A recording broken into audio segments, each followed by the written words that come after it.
Hello दोस्तों, आप सभी का स्वागत है पूजा फनवाइडी के चैनल में और मेरे इस वीडियो में। तो आ गई हूँ मैं आप लोगों के सामने एक और कहानी के साथ। मुझे थोड़ा सा वक्त लग गया इस कहानी को लाने में, लेकिन फाइनली मैं एक और कहानी आप लोगों के साथ शेयर करने जा रही हूँ। एक माँ, एक गुप्त संदूक और 4 बेटे की कहानी। संदूक पर लिखा था, सच्चा दिल ही खोलेगा। लेकिन जब लालच, शक और धोखे ने रिश्ते को तोड़ना शुरू किया तो सामने आया एक ऐसा सच जिसने पूरे गांव को हिला दिया। तो दोस्तों, इस कहानी को समझने के लिए आपको वीडियो के अंत तक बने रहना है। तो चलिए शुरुआत करते हैं। राजस्थान के रेगिस्तानी इलाके में बसा सिंहपुर गांव सुबह की सुनहरी किरणों में लिपटा हुआ था। पूरब से उठते सूरज की हल्की सी लालिमा रेत के टीलों को ऐसे रंग रही थी जैसे किसी चित्रकार ने सुनहरे रंग में ब्रश डुबोकर रेखाएं खींच दी हो। हवा में मिट्टी और खिली हुई रेवाड़ी के फूलों की खुशबू घुली थी। दूर कहीं ऊंट की घंटियों की टन टन सुनाई दे रही थी और बकरियों के गले की घंटियां उसके साथ मिलकर एक अनोखी लय बना रही थी। यही गांव था रानी बाई का, जिन्हें पूरा गांव रानी माँ कहकर पुकारता था। 70 से ऊपर की उम्र, लेकिन चेहरे पर अब भी एक गरिमा भरी चमक। सफेद बालों पर हल्की लाल चुनरी, माथे पर छोटी सी बिंदी और आंखों में एक गहराई जैसे आधी जिंदगी की खुशियाँ और आधी आंसू समेटे बैठी हो। पति के जाने के बाद उन्होंने अकेले ही अपने 4 बेटों को पढ़ाया लिखाया और अपने पैरों पर खड़ा किया। 4 बेटों का स्वभाव अलग अलग था। मोहन सबसे बड़ा बेटा था, जिम्मेदार लेकिन स्वभाव से सख्त और गुस्सैल था। दीनू थोड़ा डरपोक, हिचकिचाने वाला, हर काम में दूसरों की राय का मोहताज था।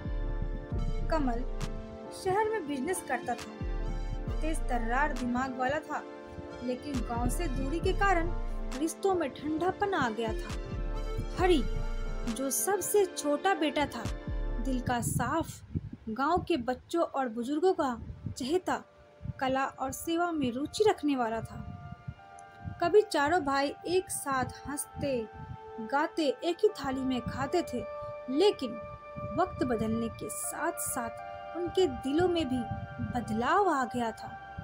अब छोटी छोटी बातों पर मन मुटाव होने लगा था।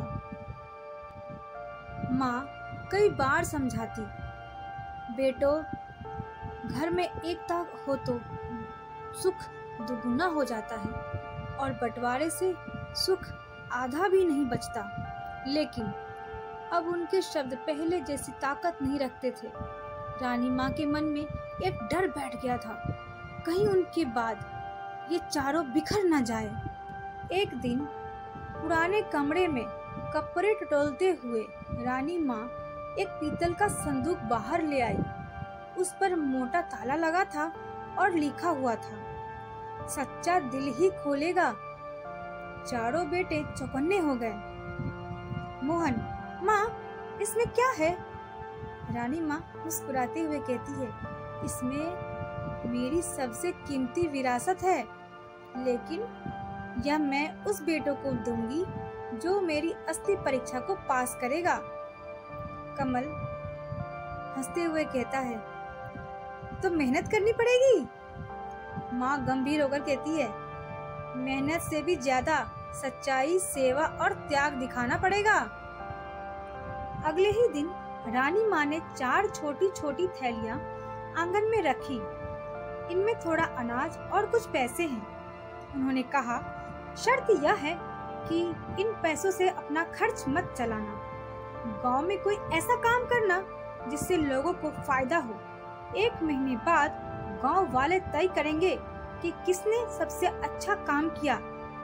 4 ने थैलियां उठाई और उसी समय उनके मन में अलग अलग योजनाएं बनने लगी। बड़ा बेटा मोहन ने सोचा, मैं खेतों को और उपजाऊ बना दूंगा ताकि सबको दिखा दूं। दीनू सोच में पड़ गया, पता नहीं मैं क्या कर पाऊंगा। कमल के चेहरे पर आत्मविश्वास था, मैं कुछ ऐसा करूंगा जो सबको हैरान कर दे। हरी बस शांत खड़ा रहा। उसकी आंखों में एक अलग सी चमक थी। अगले ही दिन चारों भाई अपने अपने काम में जुट गए। मोहन ने खेतों की सिंचाई की, नहर की सफाई करवाई।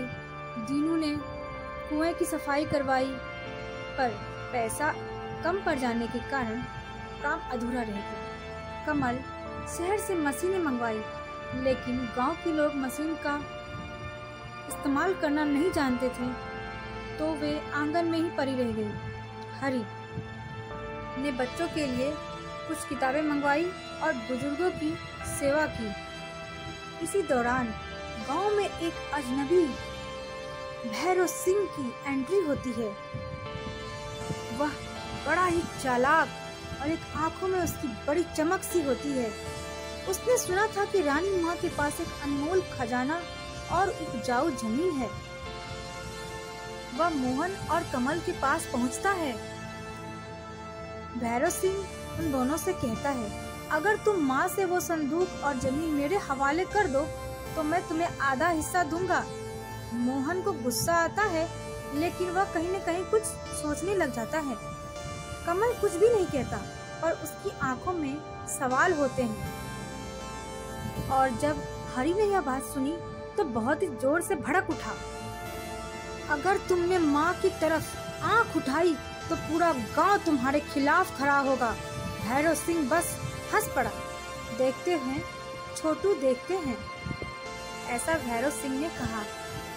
कुछ दिन बाद आधी रात को किसी ने रानी माँ के कमरे का ताला तोड़ दिया। सुबह पता चला पीतल का संदूक गायब हो गया। मोहन गुस्से में चिल्लाता है, यह किसी घर के आदमी का ही काम है। कमल ने शक से कहा, हरी तू तो माँ के सबसे करीब रहता है ना। दीनू, का बक्का, पर वो ऐसे क्यों करेगा।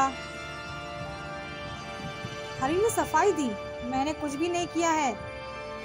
लेकिन शक का बीज बोया जा चुका था।